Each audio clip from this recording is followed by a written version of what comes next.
Persian gate வாங்கலான்னு இருக்கீங்களா? இந்த வீடியோவை பார்த்துட்டு போய் வாங்கலாமா வேணாமான்னு முடிவு பண்ணுங்க.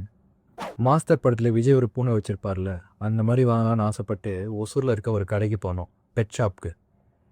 நல்லா ஜிஞ்சர் கலரில் ஒரு பூனை இருந்துச்சு. சரி இதே வாங்குவோமே அப்படின்னு சொல்லி நானும் ஒய்ஃபும் அதே வாங்கலான்னு டிசைட் பண்ணோம். அங்கே தான் ஒரு ட்விஸ்ட் இருக்குது. பூனை வாங்கி கொஞ்ச நாளில் தான் தெரிஞ்சுது அது வந்து பர்ஷியன் கேட் இல்லை, கிராஸ் பிரீட். இது வந்து ஒரிஜினல் பர்ஷியன், இது வந்து கிராஸ் பிரீட் பர்ஷியன். ஸோ வெற்றிகரமாக பூனையை வாங்கியாச்சு. இப்போ அதுக்கு வீட்டுக்கு கூட்டு வந்தீங்கன்னா அதுக்கு சாப்பாடுலாம் போடணும் இல்லையா? பூனைன்னா நீங்கள் என்ன நினைப்பீங்க? பால் குடிக்கும், அப்புறமா மீன்லாம் சாப்பிடுவோன்னு. ட்விஸ்ட் அங்கே தான் இருக்குது. 2வது ட்விஸ்ட்டு.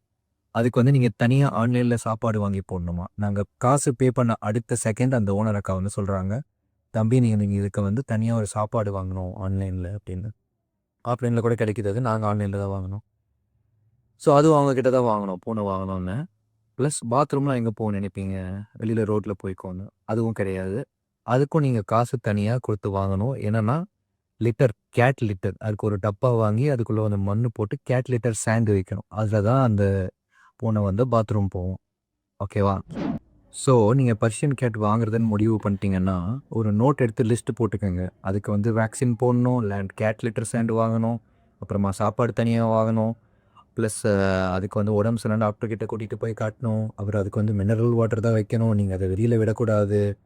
நீங்கள் வந்து அதுக்கு செலவு பண்ண ரெடியாக இருக்கேன், டைம் அண்ட் மணி அப்படின்னா நீங்கள் கண்டிப்பாக வாங்கலாம். நான் வாங்குறவங்கள ஒன்றும் சொல்லலை. அவங்களால வாங்க முடியுது, வளர்க்க முடியுது, அவங்க வளர்க்குறாங்க. பட் நீங்கள் வாங்க போகிறீங்க அப்படின்னா இந்த பாயிண்ட்ஸ் எல்லாம் தெரிஞ்சுட்டு அப்புறமா டிசைட் பண்ணுங்கள். என் பாயிண்டில் என்ன சொல்ல வரேன்னா, ஒரு குழந்தை வளர்க்குறதும் ஒரு பூனையை வளர்க்குறதும், அதுவும் மெயினாக பர்ஷியன் கேட் வளர்க்குறதும் ஒன்று தான். நீங்களே முடிவு பண்ணிக்கோங்க. பாய்.